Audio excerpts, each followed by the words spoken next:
Welcome, everyone. My name is Lisa Lunghofer. I'm the Executive Director of the Gray Muzzle Organization, and I am so excited to welcome you to today's webinar, and I am thrilled that we have Dr. Stephen Wolchinsky here with us today presenting. So I see people filling up the room, so I'll give everybody a minute to get online, and then I will introduce Dr. Wolchinsky and then turn the virtual floor over to him.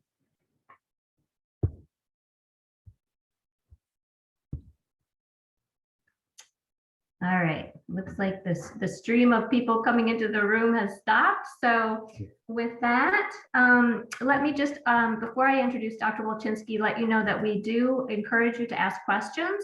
So please feel free to, if you're joining us via Zoom, feel free to type your questions into the question area on Zoom. If you're joining us on Facebook Live, you can type your questions into the comments, and we will be checking those boxes and sharing those questions with Dr. Wolchinsky. So Dr. Wolchinsky has worked at Rocky Gorge Animal Hospital in Laurel, Maryland since 1987. He enjoys all aspects of canine and feline medicine, but has special interests in internal medicine, cardiology, diagnostic imaging, and many other cutting-edge advances. In 2017, which is actually when I met him, Dr. Wolchinsky received Boehringer Ingelheim's first VetMedin Cardiology Pioneer Award in recognition of all the veterinarians and specialists who care for dogs with congestive heart failure and help those dogs have the opportunity for better and longer lives. Dr. Wolchinsky is the Laurel City veterinarian, as well as an advisory board member for Gray Muzzle Organization. And I will add that he is a great guy, and we are very lucky to have him as part of the Gray Muzzle team. And so with that, I will turn the floor over to you.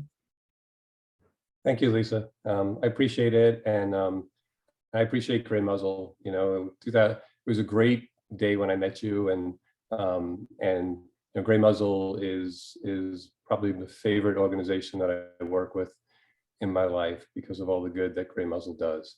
And it does speak to our talk today because one of my passions over the last few years has been geriatric medicine. And so we're going to talk today about a little different twist, progressive geriatric preventative medicine, and how some things that you can do, whether your pet is geriatric or before they become geriatric, on hopefully how to extend their life and even better quality of life. I'm going to share also some pictures during the presentation of a trip back in 2019, African safari to the Serengeti. And all the pictures were taken by myself and my family. So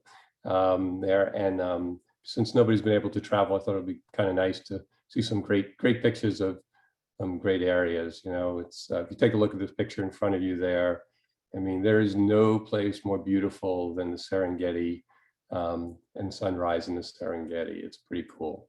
You know, you get out very early and life quickly comes alive, and it's spectacular. And so I thought it'd be a great place to start our story here of what we're going to go through. So the goal that I have today for everybody is to discuss how do we increase your pet's longevity, but more importantly, the quality of life as they get older. So a few things that I'll summarize of what we want to go over. We're going to discuss the difference between lifespan and health span, because obviously we've all had relatives and our pets, and sometimes we extend life when maybe we shouldn't extend life. So we want to make sure we're extending quality of life and not just making everybody our pets live longer. I want to talk a lot about preventative medicine and how preventative medicine these days needs to be individualized to the pet and also to the people that live with pets. It's not just about the pets. And that means that we have to formulate different plans, wellness plans, preventative plans that take into account the pet's age and breed and lifestyle there. And then besides the usual things in a preventative plan, we want to talk about tests that aren't always offered that can predict future potential diseases and see diseases that we couldn't see before. We want to discuss the three things that increase longevity in pets, and one is infectious disease control and preventative medicine, and then cell biology. And just as important is we want to talk about when should you implement these things. I also want to begin this discussion a little bit by talking about aging, because as I've gotten a little bit older, I've become more interested in how do I slow aging down with that proverbial fountain of youth. And also, aging is not just physical, as we all know, it's also mental, cognitive. So we want to talk a little bit about that. And because there are ways to slow aging down. There's great research being done at the University of Texas, but it's complicated there. And we'll talk about the inflammatory changes that potentially can cause some of the issues for aging, and specifically some of the things that happen in dogs, things like renal disease and other things like that, and how we can slow things down. So, we're going to begin now into talk a little bit, and so what I've learned in life and in medicine is, you always begin with the end in mind. And so for the goal of good preventative medicine and slowing the aging process, it's always best if we start when we're young. It is much more difficult once you're older to reverse aging. So we're going to talk a little bit about that, and depending on how old your pet is, there are things when your pet's older that you can do that will slow it down. But if we start some of these things in pets when they're young, we really can make a major impact on the longevity and, again, the quality of life, or as we talked about, their health span, not their lifespan too. So there. So it's pretty cool watching them elephants dig down there and get the nutrients that they need. So a little bit about longevity. So what controls how we age? Can we slow down the aging process there? I mean, it's it's not easy, and so there's a lot of researchers around that are doing it. From the cellular level, it looks like they've figured a lot of this out. Autophagy is basically the part where the cell goes in, identifies what's damaged inside of the cell, and then cleans it up. Our bodies and our cells tend to do that very well when we're young, but as we get older, they don't do it quite as well. And so we have to figure out what's the difference. Why do they heal things so well? And that's why if you're young and you're a child and you fall and you scrape your knee, you'll heal very quickly. When you get older, it takes much longer for you really to heal. A lot of the damage in cells come from mitochondria. How many of you remember your cell biology? But mitochondria are the powerhouse of the cells there, and they supply most of the energy that goes on in the cells. So when mitochondria get damaged, what's inside of mitochondria is oxygen. Oxygen is what's allowed all animals to be able to come onto the earth, and it's the most important element in a lot of ways. But oxygen, especially concentrated oxygen, is really damaging to cells. So when oxygen gets released, if the mitochondria that's damaged doesn't get cleaned up as quickly as possible, that oxygen predisposes our cells to cancer, inflammatory disease, and premature aging. So again, that's one of the keys, is understanding these cellular processes, and now we're starting to understand it more. So we started out talking about what are three things to increase longevity. We talked about infectious disease, preventative medicine, and cell biology. Well, if you look at human lifespan has doubled in the last century. And it started out with the most basic of these premises, and that's controlling infectious diseases and controlling pathogens. I didn't realize this until I started doing a little research, but back in the late 1800s, in New York City, half the children died because of the bacteria they got from drinking milk. And then, thank you, Louis Pasteur, who came in and discovered pasteurization. And by pasteurizing milk, it saved really hundreds of thousands of lives there. And again, it's just controlling the bacteria. And we've gotten way, way better at doing that. Antibiotics have been released now. So we help to control bacteria as well. But we had a hard time controlling viruses. We talk, look at what's going on with COVID viruses. So I don't know how many of you realize, but the mRNA vaccines that have just been discovered likely is going to cause increase in lifespan in people, because that technology is cutting edge, and it's going to allow us to control so many other viruses and to be able to stop so many other pandemics from causing a lot of heartache and grief. So again, so we can increase longevity there, but those are the ways you want to do it. So again, how do we decrease inflammation? Talked about inflammatory diseases. I started out a little bit by saying glomerular disease in people and in pets. Well, pets have 50% more glomerular disease than people. People only have 10% glomerular disease in their life, and pets have 50%.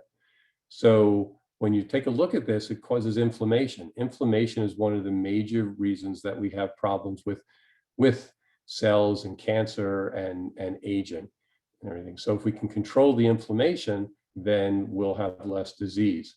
In dogs, since kidney disease tends to be such a big issue, and in cats, in fact, even more than cats and dogs, we have a test now called the SDMA.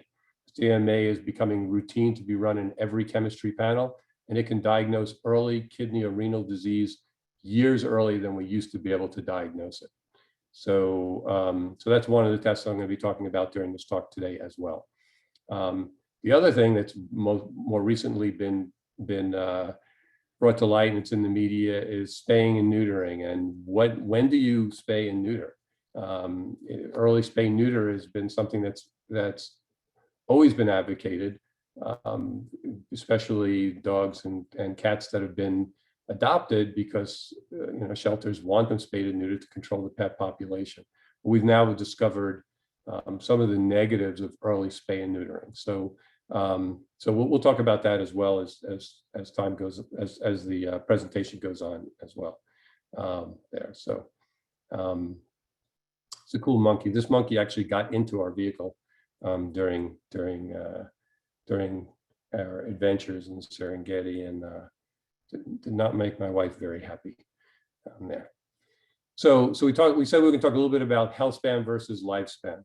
A lot of the issues a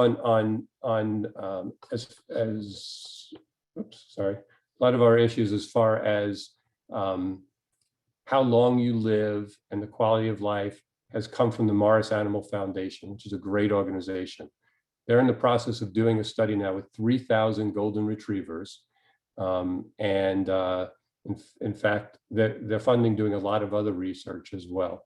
You should actually take a look and see with the website that I have on here, dogagingproject.org. And they're finding out lots of great information, people that have signed up as the golden retrievers go through their life to say, what are ways that we can extend life. So again, why do some dogs and some people age slower? The science of that is called geroscience, and it is the science behind aging. And so we need to look at it. Some of it's just genetics. We've all seen people and pets that are younger that look older. Some have to do the environment with it, and some have to do with the diseases that we have. Aging really dwarfs all other risks for disease. Aging causes our cells to be more prone for disease. So if we can control aging of our cells, then we can control many diseases and slow down diseases. So it is really the ultimate in preventative care. Again, health span I define as a portion of lifespan where the pets are healthy, as opposed to just how long they live. And that's really what we want. That's really what we're looking for. If you look at life, you look at how long lifespan has been in people and in pets. The only thing in any study at all that's ever been shown to increase lifespan really is decreasing nutrition, is calorie restriction. That's really easy. It's really interesting. Calorie restriction would be causing that, and then so science has been trying to figure out why. All the things that we're doing with organic, all natural, holistic, and all the things that we eat, not one of those things has ever been proven to increase general lifespan. So it's only like decreasing nutrition. So there is a drug called rapamycin that was discovered on Eastern Island. It slows the cell cycle at low dose. It was initially discovered and used, for renal transplant patients because it actually suppresses the immune system at high doses. But at low doses, it actually stimulates the immune system. So, again, it was first used for renal transplants, but now, because it does the same thing as limiting calories, and we've shown that that activates certain biochemical activities that actually protects your cells. So, so it's interesting. So eating less works to decrease your cells from aging, but again, it doesn't work very well once you get older. So the goal is you got to start living healthier when you're younger. We have to start doing things for our pets to help them not age slower, because once you get older, it's really very difficult to make your cells younger, once there's damage to your cells. But preventing your cells from becoming damaged and having you live longer is great. It's a reason that most people that are born right now are going to be able to live to maybe 120 there. So rapamycin has been shown to activate those same systems as when you eat less in younger dogs and people. And it actually does help when you're older. So don't give up hope if your pets are older, or we're older a little bit. You can slow the process down. You just can't do as much good at this stage in life. So that's interesting, because ultimately, if we can figure out how to slow our cells from aging, bottom line, and have less damage to our cells, then we're going to have less diseases, and we're going to increase lifespan, and we're going to increase health span as well. So that's really the ultimate goal. But we're not there yet. Rapamycin is not a drug that anybody should just pull off the shelf and try taking, for this. But there's going to be lots of other drugs that are going to be in development that I think is going to cause that to help us and our pets live longer, very soon. So, so let's get more into preventative care. So why preventative care? Obviously, so we can make recommendations, before the onset of disease in our lives. So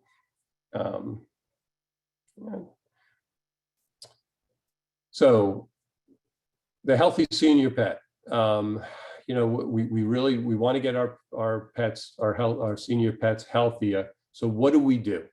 I think it's up to you as the pet owner and us as the veterinary community to work together to do a better job in preventative medicine. We all talk about it, and we do it in our hospital, and some hospitals do it, but none of us do it as well as we should do it, because there's so much we can be doing that can help pets live longer and healthier lives with how the technology is in now. We talk about, we do baseline assessments for future comparison. So bottom line is, you want to start senior wellness tests when pets are middle-aged, and then we know first and foremost, what are those normal levels for your pet? And if there's any conditions that are hiding that haven't yet clinically shown, we'll be able to identify them when they're younger. And there's a lot of things that we'll be able to do to help slow the process of these diseases coming to fruition. It's one of the reasons why we're going to talk about genetic testing as well. Because if you know what you're genetically prone to, and there are things that you can do that stop those diseases from ever expressing, it's a whole lot easier to prevent things than it is to treat things. And that's the bottom line. So, and again, early on, there's subtle changes in laboratory tests that allow us to intervene and prevent disease. So we want to talk a little bit about what do you do about dental oral disease. That during an exam, it's really important that we examine the mouth, because the mouth is the way that a lot of bacteria get into our system, and with periodontal disease. So good oral hygiene is really important and critical, and good dental care is critical, because as those bacteria, every time you eat, if you have periodontal disease, those bacteria go pouring into your bloodstream and are affecting all your organs and go to your kidneys and sometimes the valves of your heart and other things like that. So good oral dental hygiene is really important at an early age, and keeping up with it. Diet and nutrition, which includes weight control, is critical. A healthy diet is important, but weight control, being overweight is shown to be one of the most common predisposing factors and early deaths in people and pets. If we can control, there are many pets that will live 1 to 2 years longer if they had good weight control. And it all stems from the fact that we found that calorie control is one of the key factors to increase longevity. And that is absolutely true. So if we keep our pets thinner, just keeping them thinner alone will make them live longer.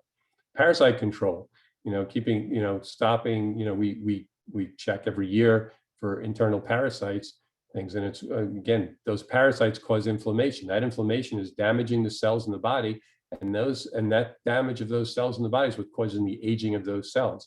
So it may not seem like such a big deal for that one instance, but over a long term becomes a much bigger deal.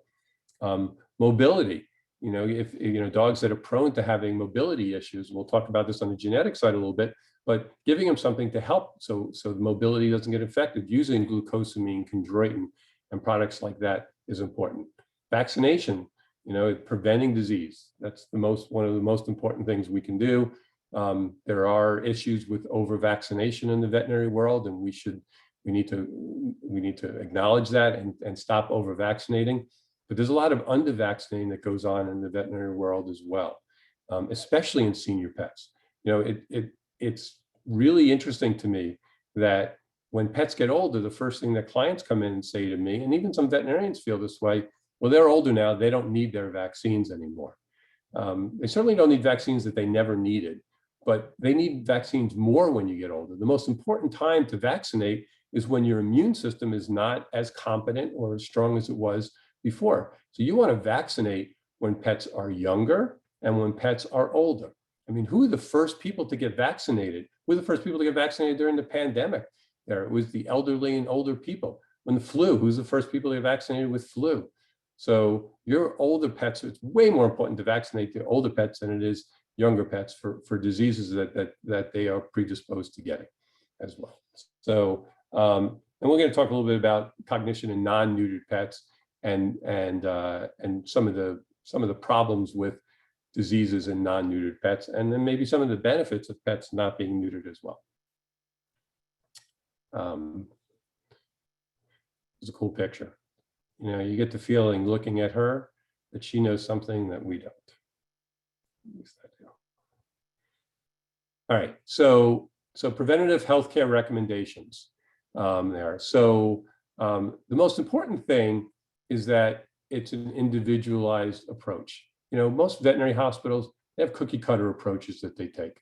And I understand why, because it's busy. We don't have a whole lot of time in veterinary medicine. It's one of the major reasons why this isn't done right. But you got to look at it. You got to talk to the people. You got to look at the pet.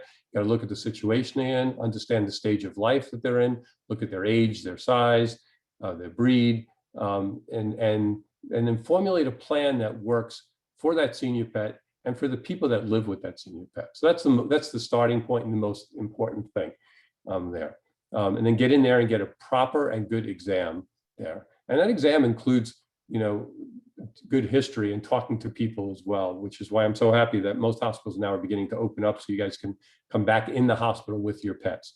Rocky Gorge opened up this past week, and it's been great now seeing people that I haven't seen in a long time. But also, you just get a better history, and you're interacting with the client at the same time when you're examining their pet, and that makes a huge difference. So talking to clients about things about nutrition and pain is really important. Mobility issues, cognitive issues as they get older there, being able to measure their body score and have a conversation about what you can do to keep pets thinner and probably healthier there. So again, we talked a little bit in the last slide about, you want to make sure you keep up every year on there, that you do fecal exams, because we want to check for parasites. It's remarkable with all the great medications, drugs, and cleanliness in our society, how many parasites I see every single day. The heartworm and tick prevention. Ticks are one of the major reasons that we see so many inflammatory diseases, major reason why we're seeing an increase in certain kidney diseases and other diseases now too. The heartworm test now includes, the SNAP test includes most of the diseases that are spread by ticks. It includes Lyme disease, Ehrlichia, and Rocky Mountain spotted fever. And so just by doing the heartworm test, automatically that's included in there, so you can see what's going on and know what to do as well for that. So again, getting the core vaccines as well. And then, staying on the medications to prevent you, staying on flea and tick prevention. The new flea and tick preventatives that are out there are amazing to prevent those tick-borne diseases that are causing more things than we even actually know right now, that diseases that they're actually causing. And the oral ones, in my opinion, are the best ones that are out there, unless you have a dog that is predisposed to having seizure disorders, because it looks like they may increase the likelihood of seizures, decrease the threshold for seizures. Talked a little bit about dental and periodontal disease, which is so important there. And you want to keep the teeth in good shape, because as your pets get geriatric, it becomes more difficult decision at that point if the teeth are bad and there's bad periodontal disease because of the age and the risk of anesthesia that's associated with that age. And then we have to decide, is the risk of anesthesia higher than the benefits you're going to get from the dental? We're going to talk a little about screening for cancers, renal disease, hepatic disease, endocrine diseases, and some of that comes from the blood tests. So now there's great new tests that we run during our general chemistries and urinalysis that help us to early diagnose different diseases. Heart diseases now, we have tests now that will show if your dog is prone to having a cardiomyopathy, or dogs like Dobermans and some other giant breed dogs. There's a test called the ProBNP that you can run just to make sure that that's okay. Now, the SDMA I mentioned, which says, are you prone to having kidney disease there? And if you are, there are now things that we'll discuss in a minute when we talk about genetic testing that you can do to help stop those from ever happening. So again, don't be afraid to do that. Have that discussion with your veterinarian. Tell your veterinarian, you want the preventative care, but you want to design something that's comfortable for you, your lifestyle, and your pet, and that's best for your pet as well. Imaging never happened unless there was something wrong. You came in, and if your pet was vomiting, or you were afraid that you got a bit of a tumor or something like that, then you would get x-rays, or you'd get an ultrasound disease. Put in our preventative plans, and in our plans, we have them where when pets get a little bit older, or a little older than middle age, do imaging. I can't tell you how many times now that we'll do, because certain retrievers are prone to getting certain cancers, hemangiosarcomas of the spleen. If I find those early, we can go in and remove the spleen and save their life. By the time they have disease, it's already spread there. So imaging is important. So really, an ultrasound, there's no risk to an ultrasound. There's no anesthesia associated with it. So if you had an abdominal ultrasound every 2 or 3 years when your pet was over a certain age, depending on when you want that. The definition of aging is important. Usually geriatric or old age, most people, the definition of that at this point is when you're in your last 25% of what the average lifespan would be.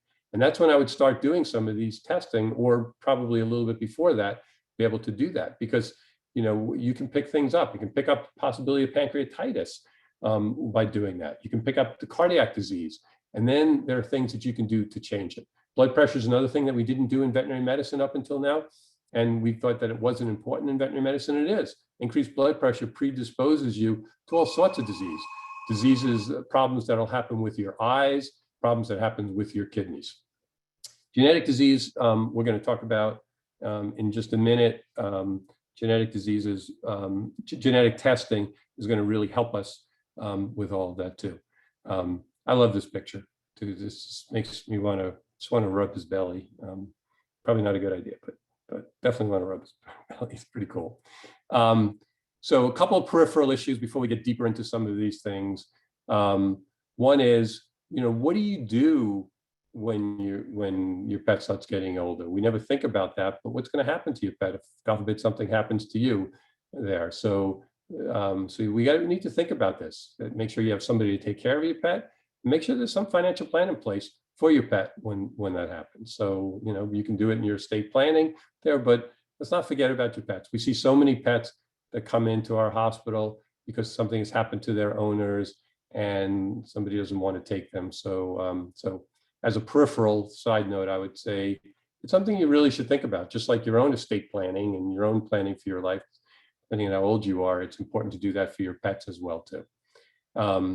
Let's not forget about things in pets like mobility, vision, hearing, and cognition. Those things are really important there, and changes how you have to do their life. If you have mobility issues, you have to change the pet's environment. So you have to, don't put slick floors down, put carpets down so they can walk around. Vision wise, you don't want to change things if they have vision issues as well. Cognition, hearing, you want to be careful, you want to, because the vehicle's outside, they're not going to hear the vehicle. So you want to be careful and make sure that you know all that. And cognition is tough there because that's been hard to fix on the human side, and it's harder on the veterinary side. I had a client in today that we were dealing with this issue, and there isn't a lot of great drugs that are out there in veterinary medicine to help dogs that are starting to have cognitive issues. And it's a problem because just like people, they start staying up at night and having other issues, which makes people's lives more difficult. But if we keep them younger and we stop their aging, then their cognition is going to stay better for much longer. And so that's going to help stop those problems as well. Nutritional assessment is really important because we can help prevent things like diabetes. There are a lot of types of cancers as well. So there's a great study in laboratories that showed those who maintain their ideal weight through their lives lived 15% longer. And that's huge. Now, stay year-round on heartworm prevention. Can't tell you, at Rocky Gorge, we still treat about 50 cases of heartworm a year.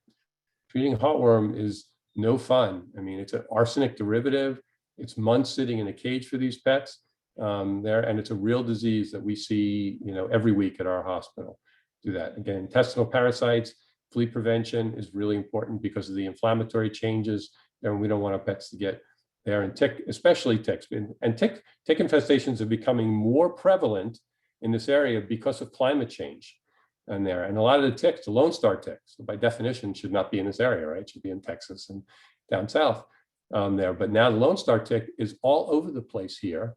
And that's why there's anaplasma. Anaplasmosis causes severe inflammatory diseases and immune-mediated diseases of the kidney and other organs. So, so good tick control is really, really important. Okay, vaccinations, we talked about this already, about geriatrics and vaccines. So that's important. So to do that. Early spay neuter is an interesting topic that we can spend a whole webinar on, but it has shown now, and a lot of this came out of the Mars Animal Foundation study with golden retrievers there, and you have to be a little careful because you can't take a study in one breed and take that into all breeds. But it really showed that there are negatives to early spay and neuter. So, you want to be careful. Optimally, if you could, and you don't have a dog that's really aggressive, so you want, and because if you had a dog that's really aggressive, you absolutely want to spay him as early, you want to neuter him as early as possible because you want to get that testosterone out of the body. Excuse me, there. And that's more important than the small risk of increased diseases there. But, or if you have a dog, if you do a genetic test and this dog's really prone to getting breast cancer, then you definitely want to early spay or neuter because you'll decrease that chance of breast cancer by a greater percent there. But by early spaying and neutering, especially if you do it before 6 months of age, there is great evidence to show that there's an increase in certain cancers, probably sarcomas and carcinomas, and a significant increase in orthopedic diseases. So all the dogs that we see now that have ACL injuries, cruciate ligament injuries there, a lot of them could be prevented if we hadn't early spayed and neutered their pets. So it's very, very interesting. But it's a slippery slope, so we just have to be careful, about who we're recommending this to, and to make sure that dogs do get spayed and neutered. So you also have to be careful because spay and neutering does increase dogs to getting heavier just because of how it changes metabolism. So that in alone increases the risk of certain diseases. So again, how much of what we're talking about has to do with the fact that they're getting heavier and how much has to do with the fact that it's the early spay and neutering. The orthopedic part definitely has to do with early spay and neutering as well. So again, you're going to see these recommendations out there in veterinary medicine. It's really, really complicated. Sorry, and it's not easy to make a simple recommendation, but it is something you do want to do a consultation with your veterinarian, and to sit down and talk about it. Talk about, your dog and specifically in the breed and the size. They can give you good recommendations. One of the other things also with early spay and neutering is the urinary incontinence that we see a lot of. in certain dogs, so that they don't hold their urine. There's medications for it, but again, if we can prevent that, that would be great. Oops. The cool animal that we encountered there. Okay, genomics. Genomics is just coming on the scene in veterinary medicine there, and it's been in human medicine for a long time now.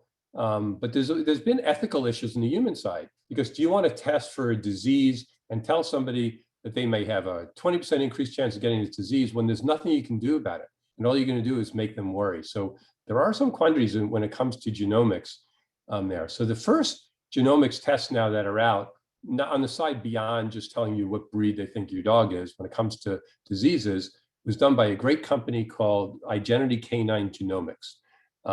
It's Neogen is the parent company, and they're a great company. I actually have done a little bit of work with them as well, and we might do a webinar just with them, which I think will be fun to do there. And what they do is they've developed a test of diseases where there are actionable conditions that they're testing for. Conditions like, so it's in one test, it's a cheek swab, it's simple to do. So breast cancer, pancreatitis, behavioral issues, urinary stones, bleeding disorders, and invertebrate disc disease or back disease. So if you know you're really prone to getting breast cancer, you do an early spay and you prevent that chance from ever happening. If you know your dog's prone to getting pancreatitis, then you feed a certain type of diet and they never get pancreatitis. If you know your dogs are prone to certain behavioral problems or issues, then you get them behavioral counseling early on to try to stop that. Urinary stones are special diets. Bleeding disorders, we can monitor for that, so there's not a problem. Invertebrate disc disease, there are certain supplements and other things that we can do, and lifestyle changes you can do. So there's lots of things we can do to stop them, from that ever becoming it. So you can do, and part of our wellness plans include genomics testing on it as well. Part of the problem with all of this that I'm talking to you about, imaging and genomics and vaccines and blood test screenings every 6 to 12 months and blood pressure taking and all that, is the cost of all this and how do you make it affordable. We're going to get to this in just a couple of slides, but the bottom line is, veterinarians need to try to help make it affordable to pet owners. And you can do it by preventative care programs and wellness programs. We get to see you more often. We make it affordable to do this test, and we have the time to talk to you about what you can do to stop these tests, stop these diseases from ever happening, and when they do, what the best thing to do to control those diseases. We want to do it, again, when they're this age, because they're very cute, easier to prevent things when you're this age as well. So the ultimate goal of preventive care is improved quality of life and longevity for the patients. It's life stage care based on education to you, our client, and to understand the value. It's not about the cost now. People are willing to spend more money in veterinary medicine, but you don't want to run tests that aren't necessary, but you want to run tests that we can say, okay, if we run this test, we're going to say that everything's okay, that you don't have this disease, or when we run this test, this is what we can do to help you to do that. And how do you do it? You do it with preventative plans, you do it with wellness plans, you do it with pet insurance. My bias is you should never buy a wellness preventative plan from a pet insurance company unless you plan to be jumping around from veterinarian to veterinarian to veterinarian. If your veterinarian's preventative plans are going to be way less expensive, because in most cases, most veterinarians are discounting their wellness plans. So if you take everything you get in that plan, most veterinarians are making it 10 to 20% lower than you would have paid if you paid full for those plans. If you buy it from an insurance company, the veterinarian's still charging them the same price. So you're paying what the veterinarian's regular price plus a premium on top of that to be in the pet insurance company. But pet insurance is important, especially when the pets get older, because it will cover other diseases and things where that preventative plans won't. Hopefully veterinarians will get smarter and start offering a piece of pet insurance in with their preventative plans there so people can use it. We do it at Rocky Gorge, and we try to be creative with that. So we help clients there. So part of our plans is you can take a few $100s a year and use it if, God forbid, your pet gets sick, everything. So, but it's really, really important that these plans become a bigger part of what we can do in veterinary medicine, because insurance hasn't been, most people don't have insurance, and we want to make it affordable so we can help pets live longer. And that's really what's important. So, picture. So coming close to wrapping it up, and I know my wife would not be happy if I showed her a slide about old age with her in it. But is old age a disease? I would argue in many ways that it is. You know, disease isn't an infectious agent. Yeah, but age is the most important predisposing factor in getting a disease, and how the cell reacts to it. So again, if we can intervene earlier on in a pet's life, we can slow this process down or prevent these diseases in all the ways that we briefly talked about today. That would be great. If you're already older, there are things that we can do that we can intervene to slow this down. So you just have to really have a discussion with your veterinarian. And there's, right now it's been tough because veterinarians and their staff don't have time. Fortunately, it's hard to get an appointment in veterinary hospitals now, so it's harder to get the time you need to really talk about it. I think a lot of things will be changing on the veterinary side when it comes to preventative care. I think it's going to make it easier, and we're going to have more time. Maybe it's not coming into the office. Maybe you could sit down doing telemedicine. We're all starting to do telemedicine now. You get telemedicine and sit down and talk to the veterinarian or the veterinary nurse now. And there's a lot of the technicians and nurses in veterinary hospitals are educated much more and can talk to you about this sort of thing. Say, what is the best things I need to do to implement for my pet so they live longer? Find a veterinary hospital that's going to take the time to talk to you. It's going to care about your pet and care about you and take you in as a family there. And and find veterinarians that are not afraid to recommend things just because it might cost a little bit of money. It's your choice whether you say yes or no to that, but we need to give you the choices you need to get your pets to live longer. We now have the technology to get your pets to be able to allow your pets to live longer, healthier lives, and probably have the technology, if we catch it early enough, that your pets can live a lot longer. Pets are living so much longer now than when I started my career. Right now, I mean, I never used to see a cat that came in at 18 years old. Now I see one every single day. And dogs are amazing. My mastiffs that, 240-pound mastiffs that live to 11 years old, they used to live to 7 years old as well. So we have the technology to be able to do it and everything. And so we need to partner together with you to get that so we can do better when it comes to that. And I'll show you my last slide here, which I love there. So, and I recommend if anybody has a chance to go on a safari at some point in their life, it does bring you right back to nature. It shows you really what's important to see. See animals living out in the wild is really very cool as well. So it's not like it is in a zoo out there, and it is very, very cool. So that's the end of the presentation. So I'm going to open it up for any questions. I don't know if anything's come across to Lisa yet, but I'm happy to answer any questions you guys have about anything we've talked about today. Thank you very much, Stephen. We really appreciate that. That was really interesting and a lot of food for thought. We do have some questions. So one question that has, I guess it's not necessarily a question, but if you could just clarify, I think some folks were a little concerned that maybe they were hearing that you were suggesting not to spay and neuter. Could you clarify what you were saying about that? Yeah, 100% not suggesting that at all. Really what's important is what age we spay and neuter. It is really important that we spay and neuter our dogs, especially spaying. When you look at it, dogs that are spayed and neutered, on average, will actually live a little bit longer.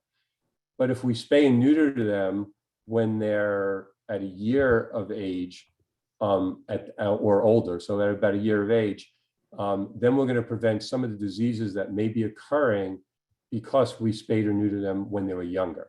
If you don't spay and neuter, the incidence of diseases that they get are way higher. The incidence of breast cancer in female dogs is very high. The incidence of uterine infections is very high, something called the pyometra, which is fatal in a lot of dogs. So there's no question that it is absolutely beneficial to spay and neuter. So, and I'm sorry, I probably tried to hit too many things in the presentation, so I went over it a little too quickly, but doing that. in male dogs, neutering is important. Now, I will tell you, you're not going to prevent prostate cancer by neutering. We used to think you did, but that's not the case. But you will prevent urinary tract infections. You will prevent prostate type infections. You'll prevent testicular cancers and all sorts of other things. So bottom line is, you absolutely want to spay and neuter. And if you have a small dog, and so there's a lot of information out there. If you have a small dog, then spaying and neutering at any age is probably fine. So if you have a dog under 20 pounds, it won't matter when you spay and neuter. If you have a dog over 20 pounds, depending on how large they are, then you want to wait until they're a little bit older to spay them. And again, about a year of age or neuter them there. So no, I apologize for that. I'm not suggesting we don't spay and neuter. That would be a disaster. Right. Okay. Thanks for clarifying that. We had some questions about age and kind of when, I know you said, 25% of the expected lifespan is kind of when you're entering that geriatric phase, but can you just talk briefly about age and what we consider to be middle-aged and senior? Yeah, so again, it does depend on the breed of dog. So if you have a dog that's average lifespan is 15 years old, 14, 15 years old, then really they wouldn't be geriatric until they were maybe 11 years old or so, 12 years old. If you have a dog like a Mastiff, they'd considered geriatric when they were probably 4 or 5 years of age on there. So that's important. But the really important point to realize is we don't want to wait until they're geriatric to take preventative steps. And we want to discover and if they have problems earlier on than that. So when they're middle age is really when you want to start doing a lot of the diagnostic testing on them. And that's really what's really important for them to be able to get those tests run when they're younger, to be able to do that and then help them live longer. Right. Okay, thanks. And then there were a couple of questions about vaccinations. And I know you said, the vaccinations that were required when they were younger are the same vaccinations that are required when they're older. But could you just kind of briefly go over what vaccinations those are? Sure, absolutely. And it's interesting, some vaccines, there's recommendations that talk about the core vaccines and the non-core vaccines. But that just depends on a lot of factors. So that depends on the environment that you live in. If you live in a city and and the pet's not seeing anything but concrete most of the time, then the type of vaccines you would need is very different. You wouldn't need necessarily a vaccine against Lyme disease. If you live in Arizona and places like that where there aren't any ticks, you also wouldn't need a Lyme vaccine. So that's why having discussion with the veterinarian is important. But there are certain core vaccines that every pet should have. The distemper, hepatitis, parainfluenza, and leptospirosis should be done in almost every pet. And it's done as a series of vaccines when they're younger. And the last vaccine in that series needs to be done when we know there's immunity from the mother's milk is gone. So at 16 weeks of age is when that last vaccine should be done there. So that combination distemper vaccine is important. And then the booster is generally done a year after that last one at 16 weeks. And then for most of the vaccines, then it's 3 years after that is what the recommendation is. But you don't necessarily have to do the vaccine every 3 years. You can do titers and discover whether the pet is actually immune to that disease, and then not give the vaccination itself. The only issue with titers is titers cost more than the vaccine does. But for people that don't want to do the vaccine every 3 years, just do a titer. And if they're protected, then you don't have to do the vaccine. Rabies vaccine is state mandated. So depending on what state you're in, we talk about when you want to do it. Most rabies vaccine in Maryland, rabies vaccines are required between 12 and 16 weeks of age. The first one is good for 1 year, and everyone after that is good for 3 years if you're using an approved 3-year vaccine as well.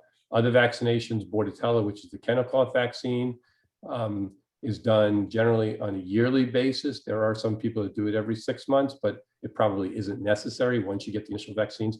Once a year, in most cases, is fine. There's also a vaccine now against flu, canine flu there, and most of the vaccines now against canine flu have both as 2 types of flu, and it takes care of both of those types of flu as well in the dog. So, and again, that's a yearly vaccine as well. in there. And that's the major vaccines there. Lyme disease really depends. I would tell you where we are in Maryland, Lyme disease is the most important vaccine that we give, hands down by far. Lyme is the most prevalent infectious disease that I see. If you don't vaccinate, they are 20% of the dogs in my area will show a positive for Lyme disease. And it is incredibly sad to see a dog that gets Lyme disease when they have bad Lyme disease. Now, if they just have Lyme disease that hits the joints, you can put them on doxycycline and they get better. If Lyme disease goes to the kidneys, then they almost always die. Lyme nephropathy or nephritis there, and they will die from disease, and there's almost nothing that you can do about it as well. So I would urge anybody that's in a Lyme endemic area to please get vaccinated for Lyme. The vaccines for Lyme are some of the cleanest vaccines. I'll tell you, the one we use is BI's vaccine, and it's it's non-adjuvanted, genetically engineered vaccine, and the incidence of Lyme disease in our area, because of how we vaccinate in our clients, have gone down significantly. Because once Lyme gets into your body, you can't get it out of the body. When you vaccinate for Lyme disease, you are vaccinating the tick, not your dog. There, when the tick takes that blood meal, the organism actually dies inside of the tick. Once that tick lets go of the organism and puts it into the pet, into the dog, which generally takes on average maybe 48 hours, 72 hours after they attach, then you can't kill the organism inside of the body. And that dog can stay Lyme positive for up to 4 or 5 years sometimes there, because the Lyme keeps changing. It's a really cool organism. The outer proteins change inside of it, and it goes from, when it's inside the tick, it's outer protein A to C to D to F, and so your body can't recognize it. And that's why people and our dogs can't get rid of Lyme disease too. So early vaccination for Lyme disease in our area is critical. But again, if you don't live in an area that has Lyme disease, then it's not necessary. That was really helpful. I wrote that down. I think we're going to check on my dog's Lyme disease shot status.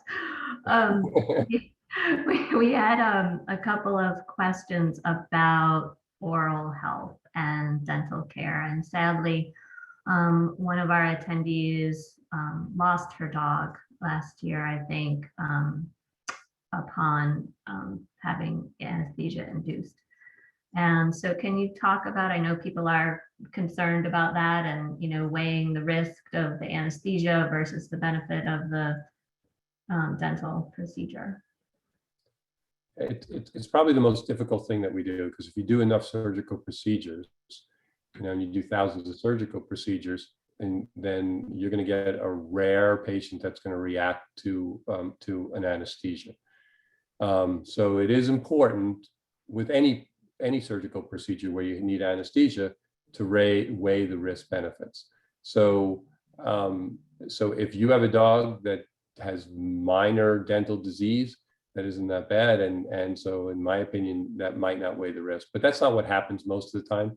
Most veterinarians, when you take a look at it, if you have severe periodontal disease, getting in there and taking care of the oral health of the dog or the pet is going to make them, first and foremost, feel much better. They're going to be much more comfortable. You wouldn't want your mouth looking like that, feeling like that. So you'll be able to eat better and you'll be more comfortable. And then all the bacteria that's pouring into their system won't be going into their system as well. And 99.9% of the time, we don't have issues. We do 4 to 5 dental procedures almost every day at the hospital. And I probably need to knock on some wood. I can't remember, something could always happen, especially in an older pet, but you just want to be sure before, in an older pet, especially before they get anesthetized, you want to take all the precautions you can. They need to have laboratory tests to make sure that their liver and kidneys can handle the anesthesia. And if there's any other health issues when it comes down to it. But when you hear that one story, it breaks your heart. But I don't want it to dissuade everybody else from getting good oral hygiene, because you don't want thousands of pets to suffer because of something that happens never. It's like saying you wouldn't want to get a vaccine against something because 1 out of 1 million people might have a reaction and die from a vaccine. Then nobody should get vaccinated is probably the right thing. But again, you always want to have the risk benefit to look at anything that we do medically is what we do, and what I'm sure all the veterinarians out there do. Right. There wasn't another question related to oral health about if a middle-aged dog has some plaque buildup and they're doing a dental cleaning, are having x-rays done or is having x-rays done additionally something that you'd recommend or is necessary? So it depends on the severity of the dental disease. So, so what most veterinarians will say, and sometimes you can't tell till you get in there, till they are sedated to really see how severe the disease is. So when it's necessary, it's important because there are things you can see on the dental x-rays, just like your own dentist does, that we can tell if there's a problem that's going on with the root of a tooth, what's going on up in the jaw itself. So I would say it really depends on the condition itself. You know, routine prophylactics with mild dental disease, I don't recommend radiographs. I don't recommend x-raying in that case because I don't think it's necessary. And I think the odds that you're going to find something in a routine case is very low. Now, other veterinarians might recommend that all the time, but again, I think it depends on the condition of the pet's mouth and their teeth. Amanda, are you seeing any other questions that we haven't hit on yet? I am looking through now, but I think you've hit on the main topics.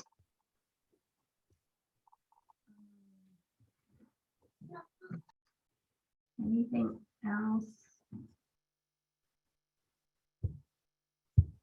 There was one question about some chemistry levels. I could find it.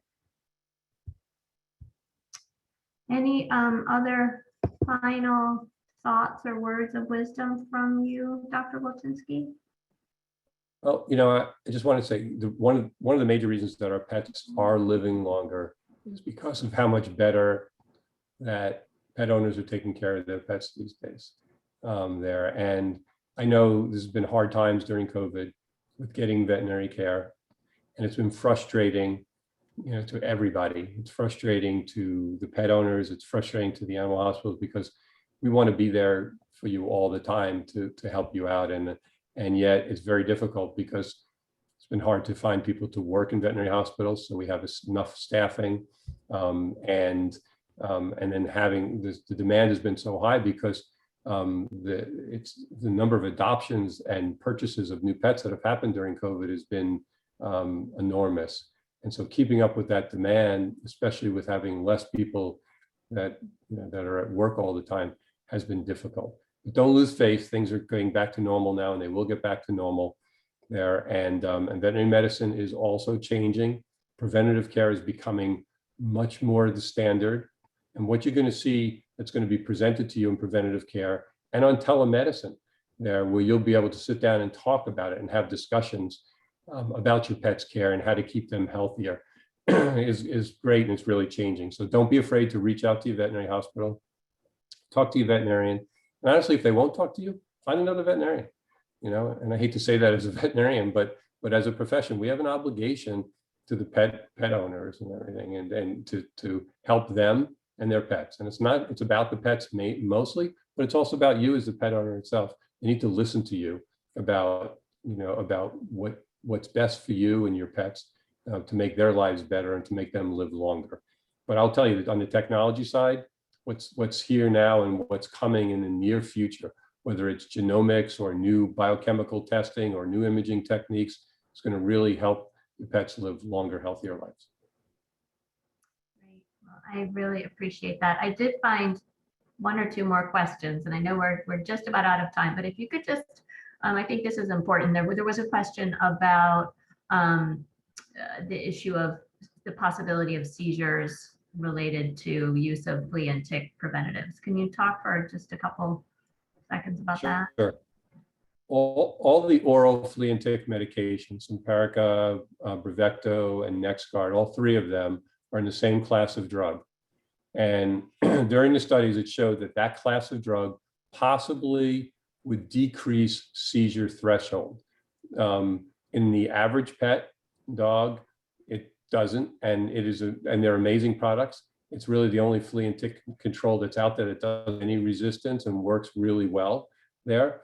But if you have a dog that has seizure potential, either there's a history of seizure in the family line, or certainly if there's been any neurologic condition in the pet itself, you don't want to use that, and you want to use one of the topical products that are out there too. So even though they may not always be as effective, they're still very effective, and they do that. So do they actually cause a seizure?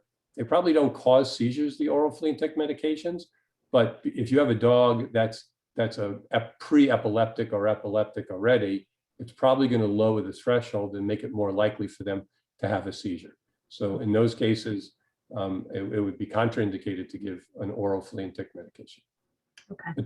But everybody else shouldn't be scared about using it, because I'll tell you, every single person that works at our veterinary hospital uses the oral medications for their pets, as do I, because they're so much better than the other products that are out there. All right, well, great. We really appreciate your time. This was really informative. And thank you very much for sharing your expertise and your passion for animals and for veterinary medicine and for people and having a heart for people and their animals, and that immeasurable bond. We really appreciate it. Well, thank you, Lisa. I appreciate it. Anybody has any questions, free to reach out anytime to me. Lisa, you can share my email if you want. I'm happy to share my email with them if it's not shared already. And you know, for any questions you guys have on any of these topics, and I'm happy to share what I think about things and to help you in any way I can. That's terrific. Well, we will be sending out the recording of this webinar, and we will include your contact information. And thank you for that very generous offer. Thank you for your time. Thanks for everybody. Great. Thank you. Thanks to everybody for joining us. Have a good afternoon. Bye-bye. All right. Bye-bye.